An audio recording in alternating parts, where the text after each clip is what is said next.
ഉടമ്പടി ധ്യാനത്തിൽ നമ്മളിന്ന് ധ്യാന വിഷയമാക്കുന്നത് ഈ ആഴ്ചയിൽ നടന്ന ഏറ്റവും നല്ല ഒരു സാക്ഷ്യമാണ്. അജയ് തോമസ് കോട്ടയം, അദ്ദേഹത്തിൻ്റെ സാക്ഷ്യമാണ് ഇപ്പോൾ ആദ്യ ഘട്ടത്തിൽ നമ്മളൊരു പഠന വിശ്ലേഷണത്തിന് ധ്യാനാത്മകമായ പരിചിന്തനത്തിനായി എടുക്കുന്നത്. എന്തുകൊണ്ടാണ് ഈ സാക്ഷ്യം തിരഞ്ഞെടുക്കാൻ കാരണമെന്ന് ചോദിച്ചു കഴിഞ്ഞാൽ, ഉടമ്പടിയുടെ ഒരു സമഗ്രമായ ദൈവാനുഭവത്തെ ഈ സാക്ഷ്യം മുന്നോട്ട് വെക്കുന്നു എന്നുള്ളതാണ് സാക്ഷ്യത്തിൻ്റെ പ്രത്യേകത. അച്ഛൻ ഈ സാക്ഷ്യം വിശദീകരിക്കുന്നതനുസരിച്ച് കൊണ്ട് നിങ്ങളും നിങ്ങളുടെ മനസ്സിലെ ഉടമ്പടി എടുത്തിട്ടുള്ളവരെ അവർക്ക് സംഭവിച്ചിട്ടുള്ള വിഷയത്തിൻ്റെ മേലെ ഒരു പ്രത്യേക പരിചിന്തനം ആവശ്യപ്പെടുന്നതാണ്. കാര്യം നമ്മൾക്ക് ഉടമ്പടിയിൽ നിന്ന് ദൈവത്തിൽ നിന്ന് നമുക്ക് 2 ആനുകൂല്യങ്ങളാണ് ലഭിക്കുന്നത്. ഉടമ്പടിയിൽ ദൈവത്തിൽ നിന്ന് 2 ആനുകൂല്യങ്ങൾ. ഒന്ന് ബ്ലെസ്സിങ്സാണ്, അനുഗ്രഹങ്ങൾ കിട്ടും. അതാണ് എല്ലാവരും തന്നെ സാക്ഷ്യത്തിൽ ഹൈലൈറ്റ് ചെയ്ത് പറയുന്നത്. അവർക്ക് കിട്ടിയ ഭൗതികമായ ആനുകൂല്യങ്ങളാണ്. ഈ ദിവസങ്ങളിലുണ്ട് ഒരു സാക്ഷ്യമാണ് ഷോൺ എന്ന് പറയുന്ന കോഴിക്കോടുള്ളൊരു സഹോദരൻ്റെ സാക്ഷ്യം. അദ്ദേഹത്തിൻ്റെ വിഷയം എന്ന് പറയുന്നത് അദ്ദേഹത്തിനൊരു ട്രാൻസ്ഫർ അത്യാവശ്യമാണ്. സർക്കാർ ഉദ്യോഗസ്ഥനാണ്. അപ്പോൾ കൂട്ടുകാർ ചോദിച്ചത് കൃപാസനത്തിൽ പറഞ്ഞില്ലേ എന്നാണ് ചോദിച്ചത് അദ്ദേഹത്തോട്. എനിക്കത് കേട്ടപ്പോൾ ഭയങ്കര സർക്കാസ്റ്റിക്കായിട്ട് തോന്നി. അദ്ദേഹത്തിൻ്റെ കൂട്ടുകാർ അദ്ദേഹത്തോട് ചോദിച്ചത്, എനിക്ക് ട്രാൻസ്ഫർ ആവശ്യമാണെങ്കിൽ കൃപാസനത്തിൽ പറഞ്ഞില്ലേ എന്നാണ് ചോദിച്ചത്. അമ്മയോട് പറഞ്ഞില്ലേ എന്ന്. അങ്ങനെയൊക്കെ മനുഷ്യന്മാരിപ്പോൾ ചോദിക്കാൻ തുടങ്ങി. എന്നിട്ട് ഈ ഷോൺ വന്ന് സാക്ഷ്യം പറയുന്നത്, സർക്കാർ ഉദ്യോഗസ്ഥന്മാർക്ക് വേണമെങ്കിൽ അവരുടേതായിട്ടുള്ള ഒരു സാക്ഷ്യവും ഉടമ്പടി ദിവസവും അതുപോലെ തന്നെ സാക്ഷ്യം പറച്ചിലും അതുപോലെ തന്നെ അനുഭവങ്ങൾ പങ്കുവെക്കുന്നതും ധ്യാനമാണെങ്കിൽ അങ്ങനെ വേണമെങ്കിൽ ഒരു ഉദ്യോഗസ്ഥ കൂട്ടായ്മ പോലെ വരെ സംഘടിപ്പിച്ച് നടത്താൻ പറ്റിയ രീതിയിലുള്ള ഒത്തിരിയേറെ സർവീസ് ഓറിയൻറ്റഡായിട്ടുള്ള സാക്ഷ്യങ്ങൾ ഈ മാസങ്ങളിൽ തന്നെ ഈ അൾത്താറയിൽ പറഞ്ഞിട്ടുണ്ട്. സർവീസ്, അതായത് ഉദ്യോഗസ്ഥന്മാരുടെ സാക്ഷ്യങ്ങൾ.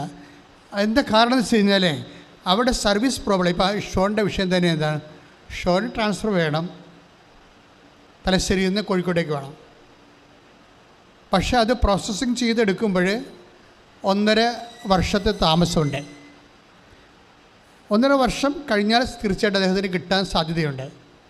പക്ഷേ അദ്ദേഹത്തിൻ്റെ ലൈഫ് സിറ്റുവേഷൻ അനുസരിച്ചുകൊണ്ട് അദ്ദേഹത്തിന് ഇപ്പം തന്നെ അത് കിട്ടിയേ മതിയാകത്തുള്ളൂ. അപ്പം അതുകൊണ്ട് ആ വിഷയം മാതാവിൻ്റെ അടുത്ത് എന്തുകൊണ്ടാണ് അദ്ദേഹം വെച്ചതെന്ന് അദ്ദേഹം എക്സ്പ്ലെയിൻ ചെയ്യുന്നുണ്ട്. വിശ്വാസത്തോടെ എക്സ്പ്ലെയിൻ ചെയ്യുന്നതെന്ന് വെച്ചാൽ, അമ്മയാകുമ്പോൾ സമയച്ചുരുക്കം സംഭവിക്കും. കാര്യം ഈ ഷോൺ എന്ന് പറയുന്ന സർക്കാർ ഉദ്യോഗസ്ഥൻ നേരത്തെ സാക്ഷ്യം പറഞ്ഞിട്ടുള്ളതാണ്. ഇപ്പോൾ കൃപാസനം എന്താണ്, അമ്മ എന്താണ്, അമ്മയുടെ പ്രവർത്തനം എന്താണ്, ഉടമ്പടി എന്താണെന്നതിനെക്കുറിച്ച് അദ്ദേഹത്തിന് വളരെ വ്യക്തതയുണ്ട്. അതുകൊണ്ടാണ് അദ്ദേഹത്തിൻ്റെ 2ാമത്തെ ഒരു വിഷയം വന്നപ്പോൾ അദ്ദേഹം വന്നിട്ട് ഈ വിഷയം അമ്മ ആഗ്രഹിച്ചാൽ തീർച്ചയായിട്ടും. അപ്പോൾ കോഴിക്കോട് അവിടെ ഒരു പോസ്റ്റ് റൈസ് ചെയ്തിട്ടില്ല. അദ്ദേഹത്തെ കൊണ്ട് പ്ലേസ് ചെയ്യാൻ, തലശ്ശേരിയിൽ നിന്ന് അവിടെ കൊണ്ട് പ്ലേസ് ചെയ്യാൻ അവിടെ ഒരു പോസ്റ്റ് റൈസ് ചെയ്തിട്ടില്ല. പക്ഷേ ഉടമ്പടി എടുത്തപ്പോൾ സംഭവിച്ചത്, ഈ കോഴിക്കോടുള്ള ഒരു ഉദ്യോഗസ്ഥൻ അദ്ദേഹത്തിന് പ്രൊമോഷൻ വേണമെങ്കിൽ, അത് റിട്ടയർഡ് ആകാൻ പോവുകയാണ്, പക്ഷേ പ്രൊമോഷൻ വേണമെങ്കിൽ അദ്ദേഹത്തിന് ട്രാൻസ്ഫർ വേണം. അപ്പം അദ്ദേഹം കോഴിക്കോട് നിന്ന് ട്രാൻസ്ഫറിന് ഉടമ്പടി ചെയ്തിട്ടുണ്ട്. തലശ്ശേരിക്കാരനും ഷോണും ഉടമ്പടി ചെയ്തിട്ടുണ്ട്. ഷോണിന് വേണ്ടത് കോഴിക്കോടേക്കാണ് ട്രാൻസ്ഫർ വേണ്ടത്. അപ്പോൾ കോഴിക്കോട് ഉദ്യോഗസ്ഥനും ഉടമ്പടി ചെയ്തിരിക്കുന്നത് അവിടുന്ന് അദ്ദേഹത്തിനെ വേക്കറ്റ് ചെയ്തിട്ട് ഒരു പ്രൊമോഷൻ കിട്ടാൻ വേണ്ടിയാണ്. എന്നിട്ട് ഈ സീറ്റ് റൈസ് ചെയ്ത് കഴിഞ്ഞപ്പോൾ ഷോൺ മാതാവിനോട് പറയും, മാതാവേ അമ്മ ഒരു സീറ്റ് അവിടെ വേക്കൻ്റ് ആക്കിയിട്ടുണ്ട്, എനിക്കറിയാം. അതിൽ ഞാൻ പോകാൻ അമ്മ ആഗ്രഹിക്കുന്നുണ്ടെങ്കിൽ എന്നെ സഹായിക്കണം. ആ പ്രാർത്ഥനയുടെ രീതി അതാണ്. ഞാൻ ആ സീറ്റിലേക്ക് പോകാൻ അമ്മ ആഗ്രഹിക്കുന്നുണ്ടെങ്കിൽ എന്നെ സഹായിക്കണം. അപ്പോൾ ഇങ്ങനെ മനുഷ്യൻ്റെ ജീവിതമറിയുന്ന ദൈവവും ദൈവത്തിൻ്റെ ഇതുപോലെ ജീവിത രംഗങ്ങളിലുള്ള ഇടപെടലും ആ ഇടപെടലിനെക്കുറിച്ചുള്ള മനുഷ്യൻ്റെ ധാരണയും, ഈ നമ്മളുടെ ധാരണ ഒരു ഭയങ്കര വിഷയമാണ്. അതായത് എപ്പോഴും നമ്മൾ ആധ്യാത്മികമായിട്ട് വളരാൻ ഉദ്ദേശിക്കുന്നുണ്ടെങ്കിൽ നിങ്ങൾ നിരന്തരം ധാരണകളെ സമർപ്പിച്ച് പ്രാർത്ഥിക്കണം. ദൈവത്തെക്കുറിച്ചുള്ള ധാരണ, പിന്നെന്താണ് നമ്മളെക്കുറിച്ചുള്ള ധാരണ, നമ്മൾ ദൈവത്തിൽ ആശ്രയിക്കുമ്പോൾ ഉണ്ടാകുന്ന വിഷയങ്ങളെക്കുറിച്ചുള്ള ധാരണ, ഇങ്ങനെ എല്ലാ കാര്യങ്ങൾക്കും വ്യക്തത, ധാരണ ഒരു ദൈവ മനുഷ്യ സംസർഗത്തിൻ്റെ അതുപോലെ തന്നെ മുന്നോട്ടുള്ള ഒരു യാത്രയുടെ ഒരു അനിഷേധ്യമായിട്ടുള്ള ഒരു ഘടകമാണ് ധാരണ. അച്ഛനോട് ചേർന്ന് പ്രാർത്ഥിക്കുക. കർത്താവായ ദൈവമേ, കൈ നെഞ്ചത്ത് വെച്ചുകൊണ്ട് പ്രാർത്ഥിക്കുക. കർത്താവായ ദൈവമേ, എനിക്ക് നല്ല ധാരണകൾ തരണമേ. അങ്ങയെക്കുറിച്ചുള്ള ധാരണകള്, എൻ്റെ ജീവിതത്തെക്കുറിച്ചുള്ള ധാരണകള് അങ്ങയുടെ തിരുസന്നിധിയിൽ എൻ്റെ ജീവിത അവസ്ഥകള് സമർപ്പിക്കുമ്പോൾ അങ്ങ് അതിലിടപെടുന്ന രീതിയെക്കുറിച്ചുള്ള ധാരണകള് എന്നെ അഭിഷേകം ചെയ്യണമേ. ശ്രുതിക്കട്ടെ. ഹല്ലേലൂയ.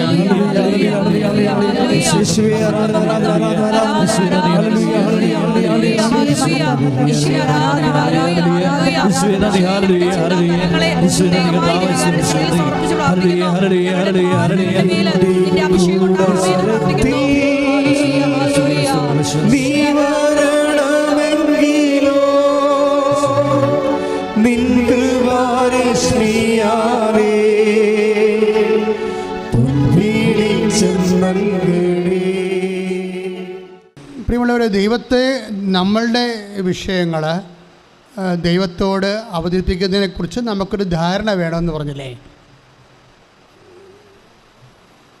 ഈ ധാരണകളെ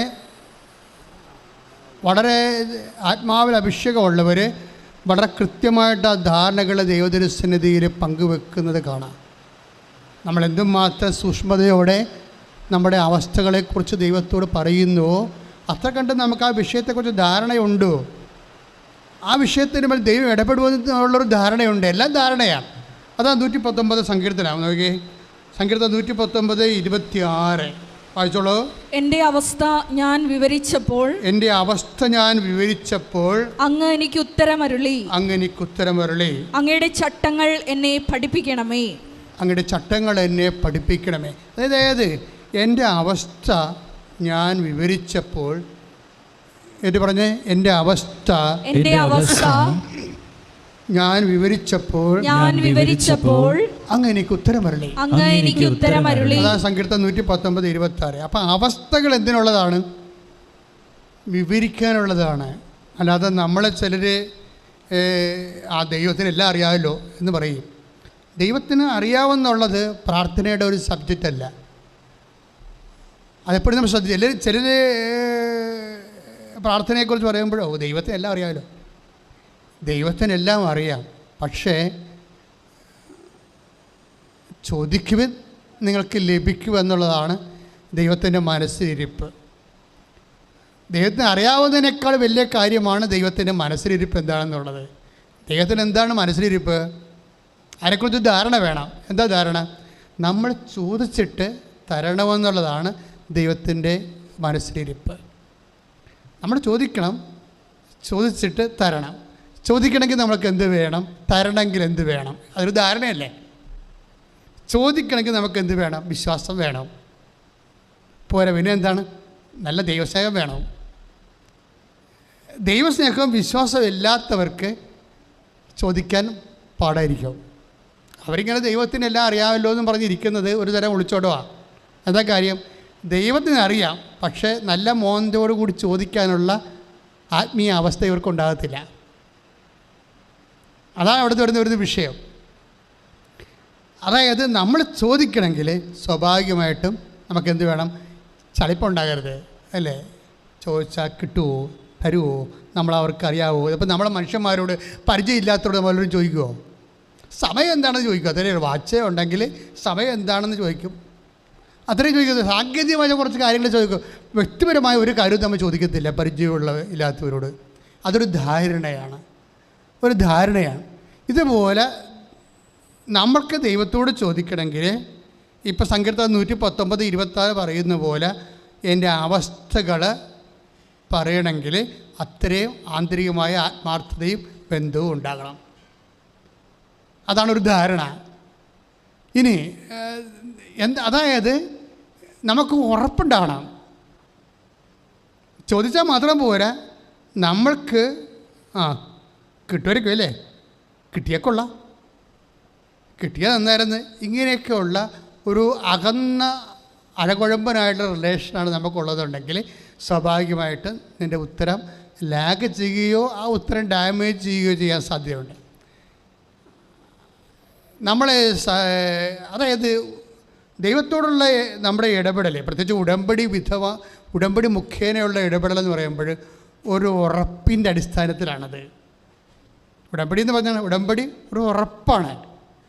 നമുക്ക് ഇപ്പോൾ 1 യോഹന്നാൻ്റെ സുവിശേഷം 1 യോഹന്നാൻ 5:14 ഇതുപോലെ ഉറപ്പിനെ കുറിച്ച് പറയുന്നതാണ്. 1 യോഹന്നാൻ 5:14 ശ്രദ്ധിക്കട്ടെ. അവന്റെ ഇഷ്ടത്തിനനുസൃതമായി എന്തെങ്കിലും നാം ചോദിച്ചാൽ, കേൾക്കുക, അവന്റെ ഇഷ്ടത്തിന് അനുസൃതമായി എന്തെങ്കിലും നമ്മൾ ചോദിച്ചാൽ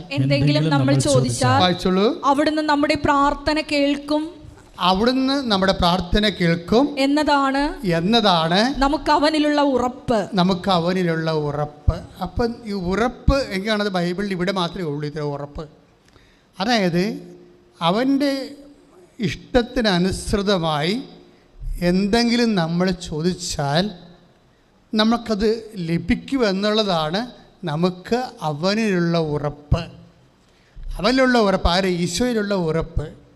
അപ്പോൾ എപ്പോഴും നമ്മൾ ശ്രദ്ധിക്കേണ്ടത് നമ്മൾ ചോദിക്കുന്ന വിഷയം ദൈവത്തിൻ്റെ മനസ്സിന് അനുപേക്ഷണീയമായിരിക്കണം. അതുകൊണ്ട് ഷോൺ ആ ഉദ്യോഗസ്ഥൻ അങ്ങനെ പറഞ്ഞത്. കർത്താവ് ഒരു സീറ്റ് റൈസ് ചെയ്തിട്ടുണ്ട്, അവിടെ വേക്കൻ്റ് ആയിട്ടുണ്ട് കോഴിക്കോട്.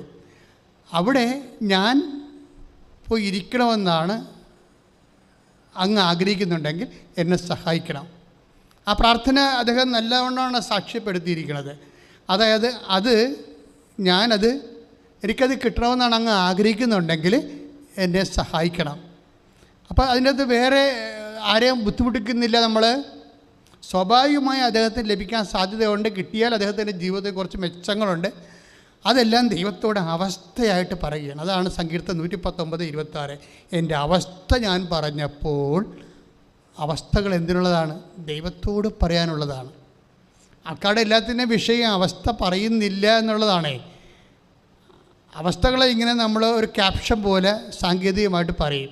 അതല്ല, അതുമൂലം നീ അനുഭവിക്കുന്ന വിഷമതകൾ, ഭാവിയിൽ അനുഭവിക്കാൻ പോകുന്ന പ്രയാസങ്ങൾ, അതുമൂലം നിൻ്റെ വീട്ടിലുണ്ടായിരിക്കുന്ന തിക്കുമുട്ടലുകൾ, നിൻ്റെ ഞെരുക്കങ്ങൾ, ഇത് നീ ദൈവത്തോട് പറയണമെങ്കിൽ എന്ത് വേണം? നമുക്ക് ദൈവത്തോട് സ്നേഹം വേണം. ദൈവത്തോട് ഇപ്പം നമ്മൾക്ക് ദൈവം തരണമെങ്കിലും ഇപ്പം നമുക്കറിയാം, ഏതാണ്ട് 8850ഓളം വാഗ്ദാനങ്ങൾ ബൈബിളിലുണ്ട്. 8850ഓളം വാഗ്ദാനങ്ങൾ. പല ബൈബിൾ പണ്ഡിതന്മാരും പല നമ്പർ പറയുന്നുണ്ടെങ്കിൽ ഏറെക്കുറെ പൊതുവെ എല്ലാവരും അംഗീകരിക്കുന്നത് 8850ഓളം പ്രോമിസസ് ബൈബിളിലുണ്ടെന്നാണ്. പക്ഷേ അതെല്ലാം പ്രോമിസാണ്, വാഗ്ദാനങ്ങളാണ്. ഈ വാഗ്ദാനങ്ങൾ നിസ്സാരമായത് നമ്മളുടെ അനുദിന ജീവിത കഴിഞ്ഞുകൂടൽ തൊട്ട് നിത്യജീവിതം വരെയുള്ള വിഷയങ്ങൾ എല്ലാം ദൈവം നമ്മൾക്ക് ലഭിക്കുന്നതിൻ്റെ കാരണം അത് ദൈവത്തിന് മനസ്സായത് കൊണ്ടാണ്. ഇപ്പോൾ ചിലർ പറയവേ, കഴിഞ്ഞ ദിവസങ്ങളിൽ ഒരു സാക്ഷി ഇവിടെ ഉണ്ടായിരുന്നു, ഞാൻ ഉടമ്പടി എടുത്തില്ല, എനിക്ക് തോന്നി, എന്തുകൊണ്ടാണ് ഉടമ്പടി എടുക്കുക? പലരും എന്നോട് പറഞ്ഞു, നീ പോയി ഉടമ്പടി എടുക്കൂ എന്ന് പറഞ്ഞിട്ട് ഞാൻ എടുത്തില്ല. ഒരു ചെറുപ്പക്കാരൻ്റെ സാക്ഷ്യമാണ്. എടുക്കാഞ്ഞതിൻ്റെ കാരണം ഇങ്ങനെ ഒരു ആവശ്യത്തിന് വേണ്ടി ഇങ്ങനെ ഒരു സംവിധാനത്തിലൂടെ പ്രാർത്ഥിക്കുന്നതിനെക്കുറിച്ച് എനിക്കൊരു ഐഡിയ ഇല്ലായിരുന്നു എന്നാണ് അദ്ദേഹം ധാരണ. അപ്പോൾ അദ്ദേഹത്തിൻ്റെ സാക്ഷി കിടക്കുന്നുണ്ട്. ഇങ്ങനെ ഒരു മനുഷ്യൻ്റെ ഒരു ആവശ്യത്തിന് വേണ്ടി ഇങ്ങനൊരു പ്രത്യേക ഉടമ്പടി പോലുള്ള സംവിധാനത്തിൻ്റെ ഉള്ളിലൂടെ പ്രാർത്ഥിക്കുന്നത് എന്നെക്കുറിച്ച് എനിക്ക് അത്രയ്ക്ക് തൃപ്തിയില്ലായിരുന്നെന്ന് അദ്ദേഹം പറഞ്ഞത്. അതുകൊണ്ടാണ് ഞാൻ ഉടമ്പടി എടുക്കാതിരുന്നതെന്നാണ് അദ്ദേഹം പറഞ്ഞത്. പിന്നീട് വേറൊരു മാർഗവും ഇല്ലെന്ന് കണ്ടപ്പോൾ അദ്ദേഹം പാലക്കാട് നിന്ന് ഇവിടെ വന്ന് ഉടമ്പടി എടുത്തിട്ട് അമ്മ ആ വിഷയത്തിൽ ഇടപെട്ട കാര്യമാണ് അദ്ദേഹം സാക്ഷ്യപ്പെടുത്തുന്നത്. ഈ ഒരു സാക്ഷ്യം അപ്പം ചിന്തിക്കുന്നത് ആ സാക്ഷ്യത്തിൽ ഒരു ചെടുത്തിയാളാണ് പറയുന്നത്. ആ സാക്ഷ്യം അവർ പറയണ ഇതാണ്, എല്ലാവരും പറഞ്ഞു ഉടമ്പടി എടുക്കാൻ പറഞ്ഞു. പക്ഷേ ഞങ്ങളുടെ സ്വർഗാരോഹണ മാതാവ് ആണ് എനിക്ക് 6 പെൺമക്കളായിരുന്നു. അപ്പോൾ ഞങ്ങളുടെ നാട്ടിലുള്ള സ്വർഗാരോഹണ മാതാവിലേക്ക് ഞാൻ അസംഷം മാതാവിലേക്ക് ഞാൻ പ്രാർത്ഥിച്ചപ്പോൾ എനിക്ക് ആൺകുട്ടിയെ തന്നത്. അപ്പോൾ അസംഷം മാതാവ് ഞങ്ങളുടെ നാട്ടിലുണ്ടല്ലോ, പിന്നെ ഞാൻ എന്തിനാണ് ആലപ്പുഴ വരെ കെട്ടിയെടുത്ത് ഉടപിടിക്കണത് എന്നാണ് ഞാൻ എൻ്റെ ആൾക്കാരോടൊക്കെ പറഞ്ഞിരുന്നത്. ധാരണ പ്രശ്നം കണ്ടില്ലേ. പക്ഷെ കുറച്ച് കഴിഞ്ഞപ്പോൾ ഇവർക്ക് മാനസാന്തരം ഉണ്ടായി. എന്താ കാര്യം? അവിടെ കാര്യങ്ങൾ നടക്കണില്ല, അതാണ് സംഭവം. അങ്ങനെ വന്നപ്പോൾ അവർ വന്ന് ഉടമ്പടി എടുത്തിട്ട് അവരുടെ വിഷയം ദൈവം നിറവേറ്റിയ കാര്യമാണ് ഇന്നവർ സാക്ഷ്യത്തെ പറഞ്ഞിരിക്കുന്നത്. അപ്പോൾ ചില ആൾക്കാർക്ക് ധാരണയുടെ കുഴപ്പമാണ്, ധാരണകളാണ്. കൃപാസനം മാതാവെന്ന് പറഞ്ഞാൽ ആ കൃപാസനം മാതാവെന്ന ആൾക്കാർ പറയണത് എന്താ പറയണത്? കാര്യം കൃപാസനത്തിൽ 2004 ഡിസംബർ 7-ാം തീയതി സമയഘടികാരം നെറ്റിൽ ചാർത്തി സിൽവർ ഗ്രേയിൽ പ്രത്യക്ഷപ്പെട്ട് ദുരന്തമുണ്ടാകാൻ പ്രാർത്ഥിക്കണമെന്ന് പറഞ്ഞ മാതാവാണ് കൃപാസന മാതാവ്. അപ്പോൾ ഈ ദുരന്തം ഉണ്ടാകാൻ പോകുന്നതെന്ന് പറയുമ്പോൾ തന്നെ അതിനെ പ്രെയർ ചെയ്ത് പ്രാർത്ഥിച്ച് ദൈവതിരുസന്നിധിയിൽ സ്വകാര്യം മനുഷ്യൻ്റെ ബുദ്ധി കൊണ്ടോ കഴിവ് കൊണ്ടോ സ്വാധീനം കൊണ്ടോ ശക്തി കൊണ്ടോ പരിഹരിക്കാൻ പറ്റാത്ത വിഷയം ആണ് പലപ്പോഴും ദൈവം തന്നെ അമ്മ തന്നെ പ്രത്യക്ഷപ്പെട്ടിട്ട് അത് പ്രാർത്ഥിക്കണമെന്ന് പറയേണ്ടത് ദൈവികമായ വിഷയമായിട്ട് മാറ്റുന്നതിൻ്റെ കാര്യം അതാണ്. അപ്പോൾ ഇതൊക്കെ നമ്മളല്ല പറയേണ്ടത്, സഭയാണ് പറയേണ്ടത്. അതുകൊണ്ടാണ് നമ്മൾ പ്രത്യക്ഷീകരണ പ്രാർത്ഥന മുടങ്ങാതെ ചെല്ലണത്. ഉടമ്പടി പ്രാർത്ഥനയുടെ ഏറ്റവും വലിയ ആത്മാവാണ് പ്രത്യക്ഷീകരണ പ്രാർത്ഥന. കാര്യം ഉടമ്പടി തന്നത് ഒരു പ്രത്യക്ഷീകരണത്തിൻ്റെ ഭാഗമായിട്ടാണ്. അപ്പോൾ ആ അമ്മയുടെ മനസ്സിലിരിക്കുന്ന, ഞാൻ എപ്പോഴും ചിന്തിക്കുന്നൊരു വിഷയം ഇതാണ്, അമ്മ ഓളോടെ സഡൻ അങ്ങനെ ഏകപക്ഷീയമായിട്ട് തീരുമാനമെടുത്ത് കൃപാസനത്തിൽ പ്രത്യക്ഷപ്പെട്ടെന്ന് ഈശോ ദിവ്യകുർബാന ഇവിടെ ഇരിക്കൊണ്ട് ജീവനോടെ കിടത്തുക. അന്ന് ഈശോ ജീവനോടെ അൾത്താറിൽ ഉണ്ടായിരുന്ന സമയത്താണ് അമ്മ പ്രത്യക്ഷപ്പെടുന്നത്. ഞാൻ കരുതണില്ല അമ്മ ഏകപക്ഷീയമായിട്ട് എടുത്ത ഒരു തീരുമാനമാണെന്ന്. അങ്ങനെ എടുക്കാൻ പറ്റത്തില്ല. ഈശോ അറിഞ്ഞാണ് അമ്മ പ്രത്യക്ഷപ്പെട്ടത്. എങ്കിൽ പരപിതാവ് അറിഞ്ഞാണ് പ്രത്യക്ഷപ്പെട്ടത്. എങ്കിൽ പരിശുദ്ധാത്മാവ് പറഞ്ഞു, തിത്തേക്ക് ദൈവം പറഞ്ഞാണ് പരിശുദ്ധ കൃപാസനത്തിലെ അൽത്തറയിലെ ആരാധന മധ്യേ പ്രത്യക്ഷപ്പെട്ട് ദുരന്തമുണ്ടാകാൻ പോകണം പ്രാർത്ഥിക്കണമെന്ന് പറഞ്ഞെങ്കിൽ ആ അത്രയും പ്രധാനപ്പെട്ടൊരു വിഷയത്തെക്കുറിച്ച് അതൊരു മനുഷ്യരാശിയെ മുഴുവനും ബാധിക്കുന്നൊരു വിഷയമായത് കാരണം അത് പറയേണ്ടത് സഭയല്ലേ. സഭ ആ വിഷയം ഏറ്റെടുത്ത് പഠിക്കാനും അതിലുള്ള ദൈവ മനസ്സെന്താനും വെളിപ്പെടുത്താനുമാണ് നമ്മൾ പ്രത്യക്ഷീകരണ പ്രാർത്ഥന ചൊല്ലണത്. ഒരു ദിവസം രാവിലെ യൂട്യൂബിൽ നോക്കുമ്പോൾ എങ്ങനെയായാലും 17,000 പേരാണ് പ്രത്യക്ഷീകരണ പ്രാർത്ഥന ചേരണത്. അത് കാര്യത്തിൻ്റെ ഭാഗമാണ് പ്രത്യക്ഷീകരണ പ്രാർത്ഥന. ചില ആൾക്കാർ എവിടെ പോകുമ്പോഴും പ്രത്യക്ഷീകരണ പ്രാർത്ഥന ചൊല്ലിക്കൊണ്ടാണ് പോണത്. കാര്യം അവർക്ക് അതിനെക്കുറിച്ച് വ്യക്തമായ ധാരണയുണ്ട്. എന്താണ് ഉടമ്പടിയിലേക്ക് എങ്ങനെ പ്രത്യക്ഷീകരണ പ്രാർത്ഥന നയിക്കുന്നത്, ആ പ്രത്യക്ഷീകരണ പ്രാർത്ഥനയിലൂടെ ദൈവത്തിൻ്റെ മനസ്സ് എങ്ങനെയാണ് വെളിപ്പെടുന്നത്, എല്ലാത്തിനെക്കുറിച്ച് വ്യക്തമായ എഡ്യൂക്കേഷൻ. ഉടമ്പടി ധ്യാനം എന്ന് പറയുമ്പോൾ ഉടമ്പടിയെക്കുറിച്ച് വ്യക്തതയുണ്ടാണ് നമുക്ക്. കാര്യം ദൈവം 19,000-ഓളം വാഗ്ദാനങ്ങളാണ് മനുഷ്യന് കൊടുത്തിരിക്കുന്നത്. അതിലേറ്റവും നല്ല വാഗ്ദാനം എന്ന് പറയുന്നത് ഇപ്പം നമ്മുടെ എല്ലാ അനുഗ്രഹങ്ങളുടെയും ഒരു അടിസ്ഥാനം എന്താ? നമ്മൾ ഓരോ ഭൗതികമായ കാര്യങ്ങൾ ദൈവത്തോട് ചോദിച്ചു വാങ്ങിച്ചു, അങ്ങനെ ഉപയോഗിച്ചു, നമ്മൾ പിന്നീട് മരിച്ചു പോകണം. നമുക്ക് ഇങ്ങനെ ചോദിക്കാനുള്ള കാരണങ്ങൾ എന്താ? അതാണ് അവൻ്റെ മനസ്സിന്. ഇപ്പോൾ 1 യോഹന്നാൻ 5:14 എന്താണ്? അവൻ്റെ മനസ്സിന് അനുപേക്ഷണീയമായ ഒരു കാര്യമാണ് നമ്മൾ ചോദിക്കണമെങ്കിൽ തീർച്ചയായിട്ടും അത് നമുക്ക് ലഭിക്കുമെന്നുള്ളതാണ് നമുക്ക് അവനിലുള്ള ഉറപ്പ്. ഈ ഉറപ്പിൻ്റെ അടിസ്ഥാനത്തിലാണ്, ഉറപ്പെല്ലാം എവിടെ നിന്ന് വരണതാണ്? വാഗ്ദാനങ്ങളിൽ നിന്നാണ് ഉറപ്പ് വരുന്നത്. നമുക്ക് ഈ ഉറപ്പ് വരണത് എവിടെ നിന്നാണ്? വാഗ്ദാനങ്ങളിലാണ്. വാഗ്ദാനങ്ങൾ എങ്ങനെ പ്രാപിക്കണത്? ഉടമ്പടിയിലൂടെയാണ്. സിമ്പിളല്ലേ? വാഗ്ദാനങ്ങൾ ഒരു മനുഷ്യൻ പ്രാപിക്കണത് എങ്ങനെയാണ്? ഉടമ്പടിയിലൂടെയാണ്. പല അനുഗ്രഹങ്ങളും ഉടമ്പടി ഇല്ലാതെ പ്രാർത്ഥിച്ചിട്ട് എന്തുകൊണ്ട് ലാഗ് ചെയ്യുകയോ അനുഭവിക്കാൻ യോഗ്യതയില്ലാതെ പോകുന്നത് ചെയ്യണത് സാധാരണ അത് സിംഗിൾ പ്രയറിൻ്റെ സബ്ജക്റ്റായിട്ട് മാറ്റിയിട്ടാണ്. നിൻ്റെ പ്രാർത്ഥനാ വിഷയം അതിൽ നീയുണ്ടോ ദൈവം ഉണ്ടെങ്കിൽ അത് മിക്കവാറും ഉടമ്പടിയിലേ അവസാനിക്കത്തുള്ളൂ. നിൻ്റെ പ്രാർത്ഥനാ സബ്ജക്റ്റ് അതിൽ കക്ഷികളായിട്ട് നീയുണ്ടോ, അതിൻ്റെ എതിർവശത്ത് ദൈവമുണ്ടോ എങ്കിൽ എപ്സഫാത്തോ ദാറ്റ്സ് എ കവനൻറ്റ്. അത് ഉടമ്പടിയാണല്ലോ. അത് ഉടമ്പടിയാണെന്ന് അറിയാത്തത് കൊണ്ടാണ് നീ പ്രാർത്ഥിക്കുകയും ചെയ്യും, കള്ളു കുടിക്കുകയും ചെയ്യും, പ്രാർത്ഥിക്കുകയും ചെയ്യും, നാട്ടുകാരെ പറ്റുകയും ചെയ്യും, പ്രാർത്ഥിക്കുകയും ചെയ്യും, വ്യഭിചരിക്കുകയും ചെയ്യും. അതെന്താ കാര്യം? ഇത് ഉടമ്പടിയാണെന്ന് അറിയാൻ പാടില്ലാത്തവരെ പ്രാർത്ഥനയെ ദുർവിനിയോഗിക്കുന്നതാണ്. കാര്യം എപ്പോഴും നമ്മൾ ദൈവത്തോട് ബന്ധപ്പെടുകയാണെങ്കിൽ സ്വാഭാവികമായിട്ട് വചനം എന്ത് പറയും? നിനക്ക് ലഭിക്കണമെങ്കിൽ 1 യോഹന്നാൻ 5:14, ഒന്ന് നിൻ്റെ ആഗ്രഹങ്ങൾ എന്താണ്? നിൻ്റെ ആവശ്യങ്ങൾ അവൻ്റെ മനസ്സിന് അനുപേക്ഷിക്കണം. ഒന്ന് വായിച്ച വചനങ്ങൾ. അവന്റെ ഇഷ്ടത്തിനനുസൃതമായി എന്തെങ്കിലും നാം ചോദിച്ചാൽ അവിടുന്ന് നമ്മുടെ പ്രാർത്ഥന കേൾക്കും എന്നതാണ് നമുക്ക് അവനിലുള്ള ഉറപ്പ്. അപ്പം പ്രാർത്ഥന കേൾക്കുമെന്നുള്ളത് നമുക്ക് ആരിലുള്ള ഉറപ്പാണ്? യേശുവിലുള്ള ഉറപ്പാണ്. കാര്യം എന്താണ്? യേശുവിലുള്ള ഉറപ്പാണ്. കാര്യം യേശു തന്നെ യോഹന്നാന്റെ സുവിശേഷം 14:14 സ്തുതിക്കട്ടെ ഹല്ലേലൂയ.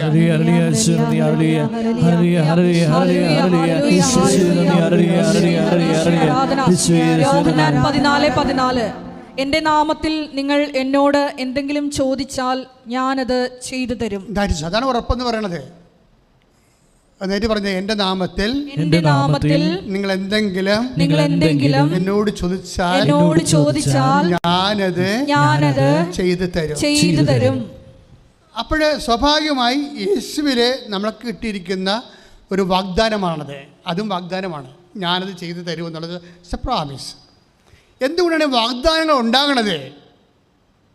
എന്തുകൊണ്ടാണ് ദൈവം വാഗ്ദാനം നമുക്ക് നൽകണത്? ഒരു പ്രാർത്ഥന കേൾക്കുന്നുണ്ടെങ്കിൽ ഇതിനെക്കുറിച്ച് വ്യക്തമായ ധാരണ നമുക്കുണ്ടാകണം. ഇപ്പോൾ യാക്കോബിൻ്റെ ലേഖനത്തിൽ 2:5 വാഗ്ദാനം എന്തുകൊണ്ടാണ് തരണമെന്ന് പറയുന്നുണ്ട്. യാക്കോബ് 2:5 ശ്രുതികട്ടെ ഹല്ലേലൂയ. എൻ്റെ പ്രിയ സഹോദരരെ ശ്രവിക്കുവിൻ, എൻ്റെ പ്രിയ സഹോദരങ്ങളെ ശ്രവിക്കുവിൻ. തന്നെ സ്നേഹിക്കുന്നവർക്ക് വാഗ്ദാനം ചെയ്ത രാജ്യത്തിലെ അവകാശികളും വിശ്വാസത്തിൽ സമ്പന്നരുമായി ദൈവം തിരഞ്ഞെടുത്തത് ലോകത്തിലെ പാവപ്പെട്ടവരെയാണ്. അപ്പോൾ വാഗ്ദാനം നൽകുന്ന ആർക്കാണ്? തന്നെ ദൈവത്തിന്റെ ഒന്ന് വായിച്ച് വാഗ്ദാനം നൽകുന്നത് ഒന്ന് വായിച്ച് തന്നെ സ്നേഹിക്കുന്നവർക്ക് വാഗ്ദാനം നൽകുന്ന ആർക്കാണ്? തന്നെ സ്നേഹിക്കുന്നവർക്ക്. അപ്പോൾ ദൈവത്തെ സ്നേഹിക്കുന്നവർക്കുള്ള സമ്മാനമാണ് വാഗ്ദാനമായിട്ട് ദൈവം നൽകുന്നത്. 8850 വാഗ്ദാനങ്ങൾ ദൈവം തന്നിട്ടുണ്ട് 4000 കൊല്ലത്തിനുള്ളിലേ. അതിലേറ്റവും വലിയ പ്രോമിസ് പരിശുദ്ധാത്മാവ് നൽകിയാണ്, അത് സംശയമില്ല. കാരണം വെച്ച് കഴിഞ്ഞാൽ അതിന് ഏറ്റവും വലിയ പ്രോമിസ് എന്ന് പറയുന്നത് വാഗ്ദാനം പരിശുദ്ധാത്മാവാണ്. പക്ഷേ പരിശുദ്ധാത്മാവിലേക്ക് വരുമ്പോഴേ എനിക്ക് പലപ്പോഴും സങ്കടം തോന്നിയിട്ടുള്ളൊരു വിഷയം എന്താണെന്ന് വെച്ച് കഴിഞ്ഞാൽ, ഉടമ്പടിയിൽ എല്ലാ ദിവസവും ലോകത്തിൽ, ഞാനത് എളിമയോടും വിനയത്തോടും തന്നെ പറയണം, ലോകത്തിൽ എല്ലാ ദിവസവും സാക്ഷ്യം പറയുന്ന ഒരു സ്ഥലമാണിത് ഈ അൾത്താറ. ഭംഗിവാക്കല്ല, എല്ലാ ദിവസവും പറയും. പ്രഭുവച്ചനാണെങ്കിൽ ഇപ്പോൾ അതിനുവേണ്ടി മാത്രം ഇരിക്കുക. രാവിലെ 10 മണി തൊട്ട് വൈകുന്നേരം 5 മണി വരെ ആൾക്കാർ കൊണ്ടുവരുന്ന സാക്ഷ്യങ്ങളെ പരിശോധിച്ച് അതിൻ്റെ ഉടമ്പടി കണ്ടൻറ്റുള്ളത് തിരഞ്ഞെടുത്തിട്ട് അത് എക്സ്പ്ലെയിൻ ചെയ്യും അവരോട് പറയാം. അപ്പോൾ എല്ലാ ദിവസവും സാക്ഷ്യങ്ങളുണ്ട്. ഈ സാക്ഷ്യങ്ങളൊക്കെ വരുമ്പോഴുണ്ടാകുന്ന എനിക്ക് വരുന്നൊരു സങ്കടമുണ്ട്. കാര്യം ചില ആൾക്കാർ ഉടമ്പടിയുടെ ആത്മാവിനെ തൊടും, പക്ഷെ 95% ആൾക്കാരും ഉടമ്പടി ആത്മാവിനെ തൊടത്തില്ല. കാര്യം അവർ അനുഗ്രഹത്തിനെക്കുറിച്ച് മാത്രമേ പറയത്തുള്ളൂ. ചില അനുഗ്രഹത്തെക്കുറിച്ച് മാത്രമേ പറയൂ. കാര്യം ഉടമ്പടിയിലൂടെ നമുക്ക് 2 ദൈവാനുകൂല്യങ്ങളാണ് കിട്ടണത്. വാഗ്ദാനങ്ങളിലൂടെ 2 ദൈവാനുകൂല്യങ്ങളാണ് കിട്ടണത്. എന്താണ്? ഒന്ന് അനുഗ്രഹം, ദാറ്റ് മീൻസ് ഫിസിക്കൽ ഫേവേഴ്സ്, ഭൗതിക ആനുകൂല്യങ്ങൾ. അത് ജോലിയാകാം, വീടാകാം, വിവാഹമാകാം. കഴിഞ്ഞ ദിവസങ്ങളിൽ രമണി എന്നും പറഞ്ഞ സഹോദരി അടിപൊളി സാക്ഷിയാണ്. രമണിയുടെ സാക്ഷ്യം എന്ന് വെച്ച് കഴിഞ്ഞാൽ ഇടുക്കി കരുതിയാണ് നല്ല സാക്ഷ്യം. 30,000 പേര് സാക്ഷ്യം കണ്ടു. അവരുടെ സാക്ഷ്യം എന്ന് പറയുന്നത് ഒരു അക്രൈസ്തവ സഹോദരിയാണ്. പക്ഷേ അവരുടെ ആ എക്സിക്യൂഷൻ ഭയങ്കരമാണ്. അവരുടെ പ്രശ്നം വെച്ച് കഴിഞ്ഞാൽ അവർക്ക് വഴിയില്ല, വർഷങ്ങളായിട്ട് വഴിയില്ല. അവർ പല വീടുകളുടെയും വാതിൽക്കൽ കൂടിയാണ് അവരുടെ വീട്ടിലോട്ട് പോണത്. പക്ഷേ ആ വീട്ടുകാർ ഒക്കെ ഇവരോട് താല്പര്യമുള്ളത് കൊണ്ട് അവർ നടക്കാൻ അനുവദിക്കും, ചിലർ വണ്ടി കൊണ്ടുപോകാനും അനുവദിക്കും. പക്ഷേ ഇപ്പോൾ ഒരു പ്രശ്നം അവർക്കുണ്ടായി. എന്താ പ്രശ്നം വെച്ച് കഴിഞ്ഞാൽ അവർ വീട് വെച്ചപ്പോൾ കടമായിപ്പോയി. ലോൺ എടുത്തപ്പോഴേ കടമായിപ്പോയി. ലോൺ തിരിച്ചടക്കാൻ പറ്റാതെ വരികയോ അങ്ങനെ വീട് വിൽക്കേണ്ട ഒരവസ്ഥ വന്ന്. പക്ഷേ ഈ വഴിയില്ലാത്ത വീടാണത്. വഴിയില്ലാത്ത വീട് എങ്ങനെ വിൽക്കാൻ പറ്റും? മറ്റുള്ളവരുടെ ഔദാര്യം കൊണ്ടാണ് ഈ ആ വീട് കെട്ടിപ്പൊക്കാണ്ട് കട്ടയും കല്ലും മണ്ണും സിമൻറ്റും ചരലും കമ്പിയും ഒക്കെ വലിച്ചുകൊണ്ട് പോകുന്നതെങ്കിലും വീട് വെച്ചെങ്കിലും വഴിയില്ലാത്ത വീട് അല്ല. രമണി അത് നന്നായിട്ട് പറയുന്നുണ്ട് കേട്ടോ. എന്നുവെച്ചാൽ വഴിയില്ലാതെ മാത്രമല്ല, പ്രമാണത്തെ പോലും വഴിയില്ല. അതാണ് ഏറ്റവും വലിയ സംഭവം. പ്രമാണത്തെ വഴിയില്ലാത്തൊക്കെ അവസ്ഥ വന്നു കഴിഞ്ഞാൽ വിൽക്കാനും പറ്റുകയില്ല, കൊടുക്കാനും പറ്റത്തില്ല, നടക്കാനും പറ്റത്തില്ല, ജീവിക്കാനും പറ്റത്തില്ല, ആകപ്പാട് പ്രശ്നം. പക്ഷെ ഇവർ എന്നാ ചിന്തിച്ചു കഴിഞ്ഞാൽ ഇപ്പം ഇത്തരം വഴി വിൽക്കുകയും ചെയ്യണം. പക്ഷേ ഇനി വിൽക്കണം എന്ന് പറഞ്ഞാൽ ആൾക്കാരെന്താ ചെയ്യാൻ പോണത്? അടുത്തുള്ളവർ വഴിയില്ലാത്തതായ കാരണം നക്കാപ്പൈസ കൊടുത്തിട്ട് അത് വാങ്ങിക്കാൻ നോക്കും. കാര്യം അവർക്ക് വിൽക്കാൻ പറ്റത്തില്ലല്ലോ. അപ്പോൾ അതുകൊണ്ട് അത് ചൂഷണം ചെയ്യും. അവരുടെ ഒരു അക്കടി വീണ് കിടക്കുന്ന ഒരവസ്ഥയെ മാക്സിമം ചൂഷണം ചെയ്തിട്ട് മനുഷ്യത്വം ഇല്ലാതെ അത് പെട്ട വിലക്ക് അത് ചക്കരക്കാശിനത് വാങ്ങിക്കുകയുള്ള ആൾക്കാർ ചെയ്യുന്നത്. നിങ്ങൾക്ക് ആവശ്യമില്ലെന്ന് പറഞ്ഞിട്ട് ഇതിൻ്റെ അവസാനം വില കുറച്ച് വേറെ ആരും വന്ന് എടുക്കത്തില്ല. വഴിയില്ലാത്തത് പ്രമാണത്തെ പോലും വഴിയില്ലല്ലോ. അപ്പം നിങ്ങളവർക്ക് ഈ ഉടമ്പടിയിലൊക്കെ വരുന്ന വിഷയങ്ങളെന്നൊക്കെ പറഞ്ഞതേ നമ്മളെ കേട്ടാൽ തന്നെ പേടിച്ചു പോകുന്ന വിഷയമാണ്. കാര്യം അവരെ സംബന്ധിച്ചിടത്തോളം എന്ന് ചിന്തിക്കുക, പ്രമാണത്തെപ്പോലും വഴിയില്ല. എത്രയോ കേസുകളാണ് പ്രമാണത്തെപ്പോലും വഴിയില്ല എന്നിട്ട് വിൽക്കാൻ പറ്റാതെ കിടക്കുന്നത്. അവിടെ വീട് വെക്കാൻ സമ്മതിക്കത്തില്ല. വഴിയില്ലാത്ത സ്ഥലത്ത് കൂടി ഒരു വണ്ടി കൊണ്ടുപോകാനോ ഒരു ടൂ വീലറോ അല്ലെങ്കിൽ ഒരു 3 വീലറിൽ കുറച്ച് മണ്ണ് കൊണ്ടുപോകാൻ പോലും ആൾക്കാർ സമ്മതിക്കത്തില്ല. അപ്പം അങ്ങനെയുള്ളൊരു അവസ്ഥയിലാണ് ചെന്ന് പെട്ടിരിക്കുന്നത്. പക്ഷേ ഇവർക്ക് ആൾക്കാരുടെ ആനുകൂല്യങ്ങൾ കൊണ്ട് തന്നെ വീട് വെച്ചെടുത്തു. പക്ഷേ ഇപ്പോൾ കടവായിപ്പോയി. അപ്പോൾ അത് വീട് വിൽക്കണം. വഴിയില്ലാത്ത വീട് എങ്ങനെ വിൽക്കും? പ്രമാണത്തെപ്പോലും വഴിയില്ലാത്ത വീട് എങ്ങനെ വിൽക്കും? ഇത് ഒരു അസാധ്യമായ കാര്യങ്ങളെക്കാൾ ഉപരി ഒരു ദുർഘടം പിടിച്ച വിഷയമാണ്. എന്നിട്ട് ഇവർ വന്ന് ഉടമ്പടി ചെയ്യും. അതാണ് വിഷയം. ഇവരൊന്ന് ഉടമ്പടി ചെയ്യും. ഉടമ്പടി ചെയ്യുന്ന മുമ്പ് ഇവരൊരു കാര്യം ചെയ്യും. ആ വീട്ടുകാരുടെയൊക്കെ ഒന്ന് വിലക്ക് ചോദിക്കും. വിലക്ക് ചോദിക്കുമ്പോൾ അവർ പറയും ഞങ്ങൾ വഴി കൊടുക്കണില്ലെന്ന് പറയും. അതിലൊരാൾ വഴി കൊടുക്കണില്ല, പിന്നെ വിലയെക്കുറിച്ച് നമ്മൾ വില ഉദ്ദേശിക്കണില്ലല്ലോ എന്ന് പറയും. പിന്നീട് മധ്യസ്ഥന്മാരെ വെച്ച് ചോദിക്കും. അപ്പോൾ താങ്ങാനാവാത്ത വില പറയും. അത് കൊടുക്കാൻ ഉദ്ദേശിച്ച് പറയണതല്ല, കൊടുക്കാതിരിക്കാൻ പറയണ വിലയാണ്. അപ്പോൾ ഇങ്ങനെ ഒരു അവസ്ഥയിൽ ഇതാണ് അവസ്ഥ എന്ന് പറയണത്.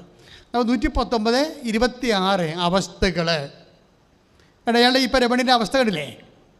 അപ്പോൾ രമണി എന്ത് ചെയ്യും? എൻ്റെ അവസ്ഥകൾ ഞാൻ അങ്ങയോട് പറഞ്ഞപ്പോഴേ അങ്ങതിന് ഉത്തരം നൽകിയെന്ന്.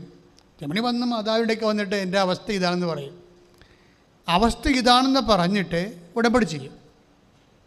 അവർ ഉടമ്പടി ചെയ്യുമ്പോൾ സംഭവിക്കുന്ന വിഷയമുണ്ട്. ഒരാഴ്ചക്കുള്ളിൽ ആ സാക്ഷ്യം നമ്മൾ ഇന്നലെ ഇട്ടിട്ടുണ്ട്. ആ സാക്ഷ്യം അതായത് ആ പെട്ടെന്ന് അതിലൊരാളിൻ്റെ മനസ്സ് മാറും.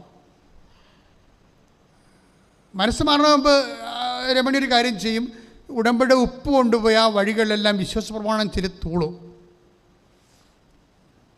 അപ്പോൾ എന്തങ്ങനെ ചെയ്യും? എന്നിട്ട് അതൊക്കെ പരസ്യമായിട്ട് പറയുകയും ചെയ്യും. ഒരു കുഴപ്പമില്ല. എന്നിട്ട് കഴിഞ്ഞാൽ ആ വഴി മുഴുവനും കർത്താവിൻ്റെ തിരുസന്നിധിയിൽ ഏൽപ്പിക്കുകയാണ്. അതൊക്കെ നമ്മൾ കാര്യം ചിലവർ പക്ഷേ 10 കൊല്ലം നമ്മൾ സെമിനാരി തിയോളജി പഠിച്ച് റോമിൽ ഇപ്പോൾ ഡോക്ടറേറ്റ് എടുത്താലും ഉപ്പ് വിതരണമുള്ള വിശ്വാസം കിട്ടത്തില്ല നമുക്ക്. അത് വേറൊരു വിശ്വാസമാണ്. ഹൃദയശുദ്ധിയുള്ളവർ ദൈവത്തെ കാണുന്ന വേറൊരു തലക്കനുള്ള ആൾക്കാർ ജന്മത്തെ ദൈവത്തെ കാണത്തില്ല. കാര്യം അവരെന്നാ ചെയ്യണമെന്ന് വെച്ച് കഴിഞ്ഞാൽ അവരിത് കൊണ്ടുപോയി പലരുടെയും ദുരന്തം എന്ന് പറയുന്നത് ദൈവത്തെക്കുറിച്ച് അമിതമായി പഠിച്ചു പോയതാണ് ഏറ്റവും കൂടുതൽ ആത്മീയ ദുരന്തം എന്ന് പറയുന്നത്. എന്താ ഇതൊന്നും ഈ സിമ്പിളായിട്ടുള്ള മനുഷ്യന്മാർ ചെയ്തുകൊണ്ട് പോകുന്ന കാര്യങ്ങൾ അവർക്ക് മനസ്സിലാവത്തില്ല. ഇവർ സിമ്പിളായിട്ട് ചെയ്ത് എന്താ അറിയാമോ? അവർ ആ വഴി യേശു കർത്താവാണെന്ന് ഹൃദയത്തിൽ വിശ്വസിച്ചു.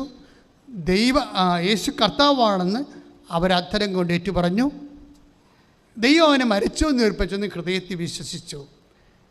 അപ്പോഴും നമുക്കെതിരെ നിൽക്കുന്ന പ്രതിലോമ ശക്തികളെ മുകളിൽ ക്രിസ്തുവിനെ പ്രഖ്യാപിക്കുമ്പോഴാണ് നമ്മൾ അതിൻ്റെ അടയാളമായിട്ടാണ് ഉപ്പ് വിതരണമൊക്കെ. പള്ളിയിൽ നിന്ന് വെഞ്ചരിച്ചൊക്കെ തരുന്നില്ലേ? സാധാരണ വെഞ്ചരിച്ച് കൊണ്ട് ജനറൽ ബ്ലെസ്സിങ് ഉണ്ട്. കൃപാസനത്തിൽ ഉള്ളതുപോലെ പർട്ടിക്കുലർ ബ്ലെസ്സിങ് ഉണ്ട്. ഓരോ വിഷയങ്ങൾക്കും വ്യത്യസ്തങ്ങളായ ബ്ലെസ്സിങ്സ് ഉണ്ട്. പക്ഷേ ഈ ബ്ലെസ്സിങ്സ് കിട്ടിയ ബ്ലെസ് ചെയ്തിരിക്കുന്ന വിഷയങ്ങൾ അത് കൈപ്പറ്റുന്ന ആൾക്കാർ അതേ പവറിൽ കൊണ്ടുപോയാണത് ഇംപ്ലിമെൻറ്റ് ചെയ്യേണ്ടത്. അവരും ഇതുപോലെ, അതാണ് രമണി പറഞ്ഞത്, ഞാൻ വിശ്വാസ പ്രമാണം പഠിച്ചു, ആണെ ഉപ്പ് മുറികൾ വഴികളിൽ കൊണ്ട് വിതറിയപ്പോൾ അവിടെ യേശു കർത്താവായില്ലേ, ബാക്കി ഉണ്ടാകുന്ന എല്ലാ ശക്തികളും അപ്പം നിർവീര്യമാകും. അപ്പോൾ ഈ മനുഷ്യൻ്റെ മനസ്സ് മാറിയിട്ട് അവിടുത്തെ നിങ്ങൾക്ക് ഞാൻ വഴി തരാമെന്ന് പറയും. അതെങ്ങനെ 11 അടി വഴിയുള്ള 10 സെൻറ്റ് വഴിയാണ് കൊടുക്കണത്. 10 സെൻറ്റ് വഴി ഒന്ന് ചിന്തിച്ച് നോക്കിയേ. ഒരു പക്ഷേ ഈ ആഴ്ചത്തെ ഏറ്റവും ടോപ്പ് സാക്ഷ്യത 10 സെൻറ്റ് വഴി. ഇത്രയും വർഷം പ്രമാണത്തിൽ പോലും വഴിയില്ലാതെ കിടന്നൊരു സഹോദരിക്ക് 10 സെൻറ്റ് വഴി ചുരുങ്ങിയ, അവർ വേണ്ടത് എനിക്കത് വിശ്വസിക്കാൻ പറ്റിയിരുന്നതാണ്. കാര്യം ആ ചേട്ടൻ വളരെ ചുരുങ്ങിയ വിലക്കാണ് അത് കൊടുക്കുന്നത്, വളരെ ചുരുങ്ങിയ വിലക്ക് ആ വഴി മുഴുവൻ കൊടുക്കുന്നത്. ഇപ്പം നടക്കാത്ത കാര്യമില്ല, പക്ഷെ നടത്തേണ്ടതുപോലെ നടത്താനുള്ള ആംബിയർ നമുക്ക് വേണം. ആ സാക്ഷ്യം ഒന്ന് ശ്രുതികടെ ഹല്ലേലൂയ.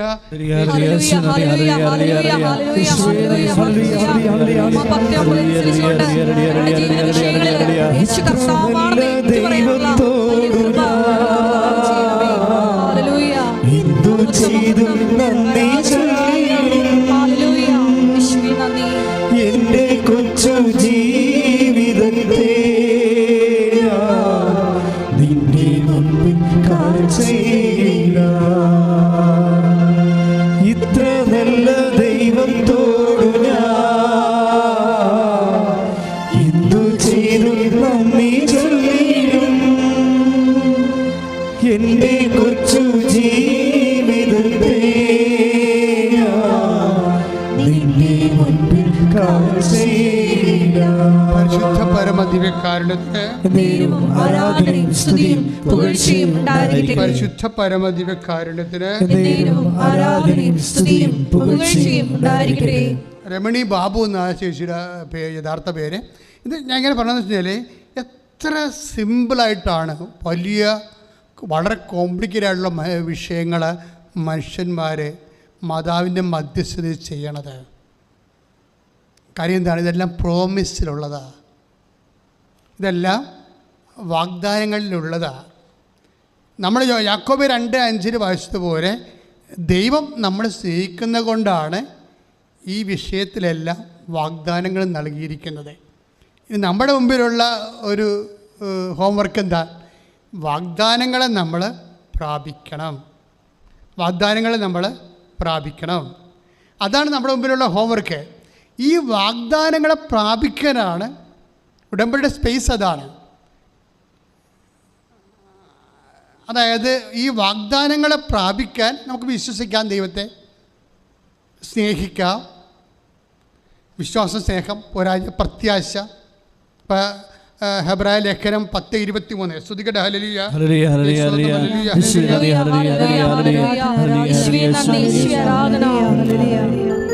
ഹെബ്രായർ 10:23 വായിച്ചോളൂ. നമ്മോട് വാഗ്ദാനം ചെയ്തിരിക്കുന്നവൻ വിശ്വസ്തനാകയാൽ.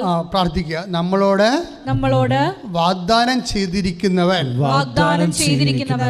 വിശ്വസ്തനാകയാൽ നമ്മുടെ പ്രത്യാശ ഏറ്റുപറയുന്നതിൽ നാം സ്ഥിരതയുള്ളവരായിരിക്കണം. ഇത് ഭയങ്കരമായ ഒരു ക്യാപിറ്റൽ വേർഡ് ഓഫ് ഗോഡാണ്.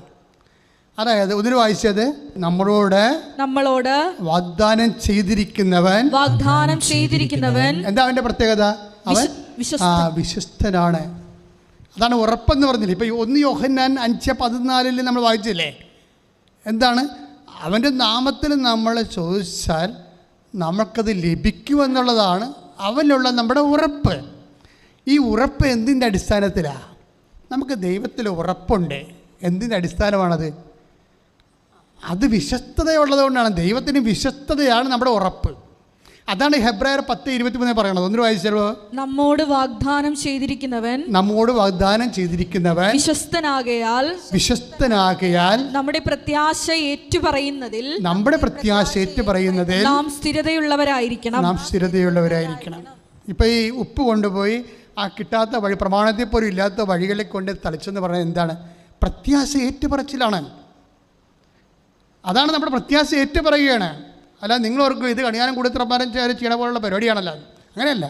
കൃപാസനത്തിന് എന്തെങ്കിലും പറഞ്ഞു കൊടുത്താൽ അതിന് ബിബ്ലിക്കലായിട്ടുള്ള ഒരു കൊണോട്ടേഷൻ ഉണ്ടാകും, ഒരു ബിബ്ലിക്കൽ ഹിസ്റ്ററി ഉണ്ടാകും, ബിബ്ലിക്കൽ ഇംപ്ലിമെൻറ്റേഷൻ പെൻറ്റേഡ് ഉണ്ടാകും, എല്ലാ സാധനവും ഉണ്ടാകും.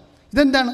ഹെബ്രായർ 10:23 കാര്യം നമ്മോട് വാഗ്ദാനം ചെയ്തിരിക്കുന്നവൻ വിശ്വസ്തനായിരിക്കയാൽ, വായിച്ചോളൂ, നമ്മുടെ പ്രത്യാശ ഏറ്റുപറയുന്നതിൽ നാം സ്ഥിരതയുള്ളവരായിരിക്കണം.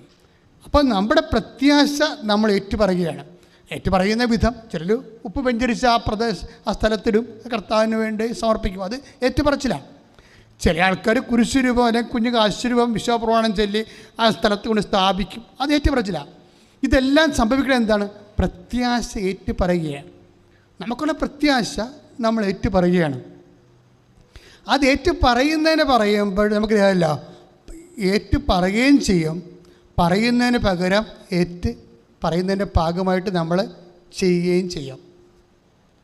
ചില കാര്യങ്ങൾ നമ്മൾ ചെയ്യും. ഇതുപോലെ ചില അടയാളങ്ങൾ നമ്മൾ കർത്താവിൻ്റെ യേശു കർത്താവാണെന്നുള്ള വിശ്വാസസത്യം മനസ്സിൽ സൂക്ഷിച്ചുകൊണ്ട് നമ്മൾ പ്രഖ്യാപിക്കും. ഇതൊക്കെ ഉള്ള നിശബ്ദമായിട്ടും പ്രാർത്ഥനാപരമായിട്ടും ഇതെല്ലാം എക്സ്പ്രഷൻസാണ്. ഇപ്പം നമ്മൾ മുട്ടനിൽക്കണത് എന്തുകൊണ്ടാണ്? അത് എക്സ്പ്രഷനാണ്. നമ്മൾ മുട്ടനിന്ന് പ്രാർത്ഥിക്കത്തില്ലേ, ഇരുന്ന് പ്രാർത്ഥിച്ച ദൈവം കേൾക്കത്തില്ലേ? എല്ലാം എക്സ്പ്രഷൻസാണ്. ചില ആൾക്കാർ പറഞ്ഞില്ലേ, പള്ളി പോകണമാണ്, വീട്ടിൽ തന്നെ ഇരുന്ന ദൈവം വീട്ടിലുണ്ടാകുമെന്ന് പറയും. പക്ഷേ ഒരു തീർത്ഥയാത്ര നടത്തണം എന്താണ്? എക്സ്പ്രഷൻസാണ്. ഫെയ്ത്ത് എപ്പോഴും എക്സ്പ്രഷനിലൂടെയാണ് കമ്മ്യൂണിക്കേറ്റ് ചെയ്യപ്പെടുന്നത്. It is very simple. നമ്മുടെ വിശ്വാസമില്ലേ, ആ വിശ്വാസം ഏറ്റുപറയണം, പ്രത്യാശ ഏറ്റുപറയുന്നെന്ന് പറയുന്നതെല്ലാം ഇതുപോലെ അതിൻ്റെ അകത്ത് എപ്പോഴും പ്രകടനാത്മകത ഉണ്ട്. വിശ്വാസത്തിൻ്റെ അകത്തെല്ലാം ഒരു പ്രകടനാത്മകതയുണ്ട്. ഇപ്പം മനുഷ്യരുടെ മുമ്പിൽ എന്നെ ഏറ്റുപറയുന്നവന് അതിനകത്ത് പ്രകടനാത്മകതയില്ലേ? സ്വർഗ്ഗസ്ഥനായ പിതാവിൻ്റെ മുമ്പിൽ ഞാനും ഏറ്റുപറയും. വിശ്വാസം നമുക്ക് രഹസ്യമായിട്ട് പ്രകടിപ്പിക്കാൻ പറ്റത്തില്ല, അത് മനുഷ്യ സമക്ഷം ഏറ്റുപറയാനുള്ളതാണ്. 10:32 നമ്മൾ എപ്പോഴും വായിക്കുന്ന യോഹന്നാൻ്റെ മത്തായിയുടെ സുവിശേഷത്തിലെ അതായത് എപ്പോഴെല്ലാം വിശ്വാസം ഏറ്റുപറയാൻ നിനക്കൊരു അവസരം കിട്ടുന്നുണ്ടോ അതനുസരിച്ച് നിൻ്റെ ആവശ്യത്തിനൊപ്പം പ്രത്യാശയോടുകൂടി നീ ദൈവത്തിൽ വളരണം. അത് നമ്മൾ ഏറ്റവും കൂടുതൽ സഹായിക്കുന്നതാണ് ഉടമ്പടി എന്ന് പറയുന്നത്. എപ്പോഴും നീ ഓർക്കണം, എന്താണ്, നീ എന്ത് പ്രാർത്ഥിച്ചാലും ഈ പ്രാർത്ഥനയ്ക്ക് ഉള്ള ഉറപ്പെന്ന് പറയണത് അവൻ മനുഷ്യരാശിയോട് ചെയ്തിട്ടുള്ള വാഗ്ദാനങ്ങളിലെ ഏതെങ്കിലും ഒന്നിലായിരിക്കും നീ പ്രാർത്ഥിക്കുന്നത്. അവൻ 2800ഓളം വാഗ്ദാനങ്ങൾ അവൻ മനുഷ്യരാശിയോട് ചെയ്തിട്ടില്ലേ? നീ ജോലിക്ക് പ്രാർത്ഥിക്കുന്നു, വീടിന് പ്രാർത്ഥിക്കുന്നു, ട്രാൻസ്ഫർ പ്രാർത്ഥിക്കുന്നു, വീട് വിൽക്കാൻ പ്രാർത്ഥിക്കുന്നു, കുഞ്ഞുങ്ങൾ ഉണ്ടാകാൻ വേണ്ടി പ്രാർത്ഥിക്കുന്നു, കുഞ്ഞുങ്ങളുടെ പഠനത്തിന് വേണ്ടി പ്രാർത്ഥിക്കുന്നു, വിജയത്തിന് വേണ്ടി പ്രാർത്ഥിക്കുന്നു. എന്തിനു വേണ്ടി പ്രാർത്ഥിച്ചാലും അവൻ നമുക്ക് നൽകിയിട്ടുള്ള വാഗ്ദാനത്തിൻ്റെ 2800 വാഗ്ദാനത്തിൻ്റെ ഏതെങ്കിലും ഒന്നിലായിരിക്കും നീ പ്രാർത്ഥിക്കണത്. കഴിഞ്ഞ ദിവസങ്ങളിലെ പാലായിൽ മേരി ചേച്ചി ഒരു സാക്ഷ്യം പറഞ്ഞായിരുന്നു. എനിക്ക് പിന്നീട് മനസ്സിലായത് വാഗ്ദാനമാണല്ലോ ഒന്നും. എന്താ പ്രശ്നം വെച്ച് കഴിഞ്ഞാൽ അവർക്കൊരു 1-2 കോടി രൂപയുടെ കടമുണ്ട്. കടം കൊറോണ വന്നപ്പോൾ ഒന്നായ കടമാണത്. കൊറോണ വന്നപ്പോൾ അവർ ഹോസ്റ്റൽ നടത്തുന്ന ആൾക്കാരാണ്. കഴിഞ്ഞ ആഴ്ച ഒരു പ്രസംഗിച്ചായിരുന്നു അവരുടെ വിഷയം. ഹോസ്റ്റൽ നടത്തുകയാണ്, കുട്ടികളുടെ ഹോസ്റ്റല്. പക്ഷേ 2 കൊല്ലമായിട്ട് കുട്ടികളില്ലല്ലോ. പക്ഷേ ലോൺ എടുത്ത് ഇൻട്രസ്റ്റ് കൂടി, ബാങ്കിൽ ഇൻട്രസ്റ്റ് കൂടി. അപ്പോൾ 2-3 കോടി രൂപ കടമായി. പക്ഷേ ഇന്നത് വിൽക്കാതിരിക്കാൻ നിവർത്തിയില്ല.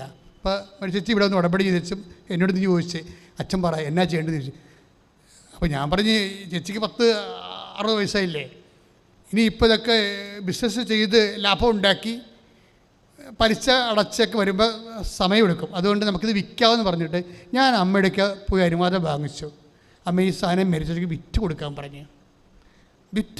പറഞ്ഞിട്ട് മേടിച്ചൊരു മനസ്സിലൊരു തേങ്ങലുണ്ട്. പക്ഷെ അതവർ പുറത്ത് പറഞ്ഞില്ല. അവർക്ക് എങ്ങനെയെങ്കിലും വിറ്റ് കടവൊന്ന് മാറ്റിയാൽ മതി എന്നുള്ളതാണ് അവിടെ മനസ്സിൽ. തേങ്ങലെന്താ, വയസ്സ് 10-65 ആയില്ലേ, സ്വന്തം നാട്ടിൽ താമസിക്കണം 10-60 കൊല്ലമായിട്ട്. ഇവിടുന്നൊക്കെ ഇത് വിറ്റ് പോയാൽ ഇനി ഏത് പട്ടിക്കാട്ടിലാണ് പോയി താമസിക്കാൻ പോണത്? വല്ല പരിചയമുള്ള മനുഷ്യരായിരിക്കുക. അവസാന കാലങ്ങളിലൊക്കെ നമ്മൾ ജീവിക്ക് പോകുന്ന സ്ഥലമെന്ന് പറയുന്നത് വല്ല ബന്ധുവോ സ്വന്തമൊക്കെ ഉള്ളതായിരിക്കും. അതേമേ എവിടെ പോകും? പക്ഷേ അത് പറഞ്ഞിട്ട് കാര്യമുണ്ട്. കടക്കാർ വന്ന് നെക്കിന് പിടിക്കുമ്പോൾ നമ്മൾ അതൊന്നും പറഞ്ഞിട്ടുള്ള കാര്യമുണ്ട്, വിറ്റ് മാറ്റാതെ നിവൃത്തിയില്ലല്ലോ. പക്ഷേ ആ മൈന്യൂട്ട് അവിടെ മനസ്സിലുള്ള ഒരു തേങ്ങൽ, ആന്തരികമായൊരു നിശബ്ദ തേങ്ങൽ, അത് ദൈവം കാണും. എനിക്ക് ആ സാക്ഷ്യത്തിൽ ഏറ്റവും ഇഷ്ടപ്പെട്ടത് അതാണ്. കാരണം അതിനൊരു വാഗ്ദാനമുണ്ട്. I will reinstate you in your old land. അതൊരു വാഗ്ദാനമാണ്. എസക്കേലിൻ്റെ വാക്കാണ്. എസക്കേലിൻ്റെ വചനങ്ങളിൽ അതായത് 37:14 വായിച്ചോളൂ. എന്റെ ആത്മാവിനെ ഞാൻ നിങ്ങളിൽ നിവേശിപ്പിക്കും, എൻ്റെ ആത്മാവിനെ ഞാൻ നിങ്ങൾ നിവേശിപ്പിക്കാം, നിങ്ങൾ ജീവിക്കും, നിങ്ങൾ ജീവിക്കാം, ഞാൻ നിങ്ങളെ നിങ്ങളുടെ സ്വന്തം ദേശത്ത് വസിപ്പിക്കും. ഞാൻ നിങ്ങളെ, അതൊരു വാഗ്ദാനമാണ്. നോക്കി കണ്ടില്ലേ? കാര്യം എൻ്റെ മനസ്സിലുണ്ടായിരുന്നു, അതായത് ഞാൻ നിങ്ങളെ നിങ്ങളുടെ സ്വന്തം ദേശത്ത് നിവസിപ്പിക്കും. മരിച്ച സാക്ഷി അവസാനിക്കാൻ എങ്ങനെയെന്ന് അറിയാമോ? അതായത് അമ്മ ഈ 2-3 കോടി രൂപയുടെ ഈ വസ്തു പെട്ടെന്ന് ഉറമ്പെടുക്കുകയും വിറ്റ് മാറ്റിയിട്ട് അതിൽ നിന്ന് ബാക്കി കൊണ്ടാണ് ആ കാശ് കൊണ്ട് ആ വാർഡിൽ തന്നെ വേറൊരു വീട് കാണിച്ചു കൊടുക്കും. അതെന്താ കാര്യം? അത് വാഗ്ദാനമുള്ളതാണ്. നമുക്ക് ദൈവത്തോട് എന്തും ചോദിക്കാം. കാര്യം എന്തറിയാവോ? നമ്മൾ ചോദിക്കണ എല്ലാം ദൈവത്തിൻ്റെ ഏതെങ്കിലും ഒരു വാഗ്ദാനത്തിൽ പെടുന്നതായിരിക്കും. ഇപ്പോൾ മേരിച്ചേച്ചിയുടെ വീട്, മേരിച്ചേച്ചിയുടെ നഷ്ടപ്പെട്ട ആ വീട്ടിൽ തന്നെ, വീടിൻ്റെ ആ വാർഡിൽ തന്നെ അവർക്ക് വീട് കൊടുക്കാൻ കാര്യം എന്താ? അത് ഈ രജിസ്ട്രേഷൻ എസക്കേലാണ് 37:14. ഒന്നിന് വായിച്ചോളൂ. എൻ്റെ ആത്മാവിനെ ഞാൻ നിങ്ങളിൽ നിവേശിപ്പിക്കാം, നിങ്ങൾ ജീവിക്കും, ഞാൻ നിങ്ങളെ നിങ്ങളുടെ സ്വന്തം ദേശത്ത് വസിപ്പിക്കും. അപ്പോൾ ജീവിക്കുക, സ്വന്തം ദേശത്ത് വസിക്കുക, ഇതൊക്കെ എന്താണ്? ഒരു മനുഷ്യൻ്റെ ആഗ്രഹങ്ങളും അഭിലാഷങ്ങളും അവകാശങ്ങളുമാണ്. ഇതെല്ലാം ദൈവം മാനിക്കുമെന്നാണ് പറയണത്. ഇതെല്ലാം നിൻ്റെ അഭിലാഷങ്ങൾ, നിൻ്റെ ആവശ്യങ്ങൾ, നിൻ്റെ അവകാശങ്ങൾ എല്ലാം ദൈവം മാനിക്കും എന്നുള്ളതിൻ്റെ ഒരടയാളമായിട്ടാണ് പറയണത്. അവൻ്റെ ഇഷ്ടത്തിന് അനുപേക്ഷിതമായി. 1 യോഹന്നാൻ 5:14 എന്താണ്? അവൻ്റെ ഇഷ്ടത്തിന് പ്രാർത്ഥിച്ച് അവൻ്റെ ഇഷ്ടത്തിന് അനുപേക്ഷിതമായി എന്തെങ്കിലും ചോദിച്ചാൽ അവനത് ചെയ്തു തരും എന്നുള്ളതാണ് അവനിലുള്ള നമ്മുടെ ഉറപ്പ്. അപ്പം ഈ വചനത്തിലൂടെ ലഭിക്കുന്ന, വാഗ്ദാനങ്ങളോട് ലഭിക്കുന്ന ഉറപ്പിനെ കുറിച്ചൊക്കെ നമുക്ക് നല്ല ബോധമുണ്ടാകണം. അപ്പോൾ നമുക്ക് ചഞ്ചരിപ്പില്ലാതെ ദൈവത്തോട് അവകാശബോധത്തോടെ അനുഗ്രഹം നമുക്ക് പ്രാർത്ഥിച്ച് ആവശ്യപ്പെടാൻ പറ്റും. പക്ഷേ എപ്പോഴും ആവശ്യപ്പെടുമ്പോൾ നമ്മൾ ശ്രദ്ധിക്കേണ്ട കാര്യം, നമുക്ക് ഒരു ഭാവി വേണമെന്ന് ദൈവം ആഗ്രഹിക്കുന്നുണ്ട്. അത് എല്ലാ വാഗ്ദാനങ്ങളുടെയും പദ്ധതിയുടെ ഒരു ഭാഗമാണ്. നമുക്ക് ശാശ്വതമായ ഒരു ഭാവി വേണമെന്ന് ഉള്ള ദൈവത്തിൻ്റെ ആഗ്രഹം. കാര്യം വാഗ്ദാനങ്ങളെല്ലാം പദ്ധതിയാണ്. ഇപ്പം ജെറമിയ 29:11 പദ്ധതിയെക്കുറിച്ച് പറയണതാണ്. കർത്താവ് അരുളി ചെയ്യുന്നു, നിങ്ങളെക്കുറിച്ചുള്ള പദ്ധതി എന്റെ മനസ്സിലുണ്ട്. നിങ്ങളുടെ നാശത്തിനല്ല ക്ഷേമത്തിനുള്ള പദ്ധതി. നിങ്ങൾക്ക് ശുഭമായ ഭാവിയും പ്രത്യാശയും നൽകുന്ന പദ്ധതി. ഇവിടെയാണ് ഈ വചനം നമുക്ക് എപ്പോഴും കേൾക്കുന്നതാണ്. നമ്മൾ ജെറമിയ 29:11 എന്താണ്? എനിക്ക് നിന്നെക്കുറിച്ചൊരു പദ്ധതി ഉണ്ടെന്ന്. അതെല്ലാം എപ്പോഴും എല്ലാ ജനകേന്ദ്രങ്ങളിലും നമ്മൾ കേൾക്കുന്നതാണ്. പക്ഷേ ഇതിൻ്റെ അവസാനം പറഞ്ഞിരിക്കുന്നത് എന്താണെന്ന് നോക്കിയേ. എന്താണ്? വെറുതെ പദ്ധതിയല്ല, നിങ്ങൾക്ക് ശുഭമായ ഭാവിയും പിന്നെ എന്താ ഉള്ളത്? പ്രത്യാശയും നൽകുന്ന പദ്ധതി. അപ്പോൾ ദൈവികമായ പദ്ധതിയാണെങ്കിൽ തീർച്ചയായിട്ടും ഭാവി ശുഭമായ ഭാവിയായിരിക്കും. നിത്യതയാണ് ഉദ്ദേശിക്കുന്നത്. എല്ലാ പദ്ധതിയുടെ പിന്നിലും അത് ദൈവികമായ പദ്ധതിയാണെങ്കിൽ അത് നിത്യത ഉറപ്പുവരുത്തിയിരിക്കും. എല്ലാ പദ്ധതിപ്പത്തിൻ്റെ ജോലി, വീട്, വിവാഹം, മക്കൾ ഉണ്ടാവാത്തത് എന്ത് വിഷയമായാലും അതെല്ലാം ദൈവത്തിൻ്റെ പദ്ധതി പ്രകാരമാകുമ്പോഴേ അതിൽ നിത്യത അതിൻ്റെ കവറേജിൻ്റെ ഭാഗമായിട്ടിരിക്കും. ശുഭമായ ഭാവിയാണ്. മനുഷ്യരാശിയുടെ ശുഭമായ ഭാവി എന്ന് പറഞ്ഞാൽ എന്താണ്? നിത്യതയാണ്. സിമ്പിളല്ലേ? നമുക്ക് ഇവിടെ ഭൂമിയിലെ ആർക്കെന്ത് ഭാവി കിട്ടിയിട്ട് എന്ത് കാര്യം കൂടിപ്പോൾ 75 കൊല്ലത്തെ ഭാവിയല്ലേ ഉള്ളൂ. 75 കൊല്ലം ദൈവത്തിൻ്റെ തിരുസന്നിധിയിൽ ഒരു ശ്വാസത്തിൻ്റെ സമയം പോലും ഇല്ല. ഒരു ശ്വാസത്തിൻ്റെ സമയം പോലും ഇല്ലാത്തവന് ഭാവി ഉണ്ടാക്കി കൊടുത്തിട്ട് എന്നാ കാര്യം ഇരിക്കണത്? അപ്പോൾ വചനം ശുഭമായ ഭാവി എന്ന് പറയുന്നത് എന്താണ്? നിത്യതയാണ്. പ്രിയമുള്ളവരെ, നമ്മൾ ശുഭമായ ഭാവി എന്ന് പറയണത് ദൈവത്തിൻ്റെ കൂടെയുള്ള നിത്യമായ ജീവിതത്തെയാണെന്നാണ് പരിശുദ്ധാത്മാവ് ഇപ്പോഴും വ്യാഖ്യാനിച്ചത്. ഇത് ഓൺലൈനിൽ പരിശുദ്ധാത്മാവ് നൽകിയിട്ടുള്ള ഒരു അറിവ് ഞാൻ നിങ്ങളോട് പങ്കുവെച്ചതേ ഉള്ളൂ. പക്ഷേ അതുകൊണ്ടാണ് ചില കാര്യങ്ങൾ നമുക്ക് ലഭിക്കാതിരിക്കാൻ കാരണം ഈ നിത്യത എന്നുള്ള കണ്ടൻറ്റ് ഇതിലുള്ളത് കൊണ്ടാണ് ചില കാര്യങ്ങൾ നമ്മൾ ചോദിച്ചിട്ട് കിട്ടാത്തതിൻ്റെ കാരണം. കാര്യം എന്താണ്? അത് കിട്ടിയാൽ ചിലപ്പോൾ നിൻ്റെ ആത്മാവ് ദൈവത്തിന് നഷ്ടപ്പെട്ടെന്ന് വരും. കാര്യം നിത്യത എന്നുള്ള കണ്ടൻറ്റ് കിടക്കുന്ന നിൻ്റെ ദൈവികമായ പദ്ധതി ഉള്ളിടത്തോളം കാലം പല കാര്യങ്ങൾക്കും അനുഗ്രഹത്തിന് പകരം അഭിഷേകമേ കിട്ടത്തുള്ളൂ. ഏതൊരു രണ്ട് ആനുകൂല്യങ്ങളാണ് മനുഷ്യന് കിട്ടുന്നത്. ഒന്നെന്താണ്? അനുഗ്രഹം. കേൾക്കുന്ന പ്രാർത്ഥനയ്ക്കാണ് അനുഗ്രഹം കിട്ടുന്നത്. കേൾക്കാത്ത പ്രാർത്ഥനയ്ക്ക് അഭിഷേകമാണ് കിട്ടുന്നത്.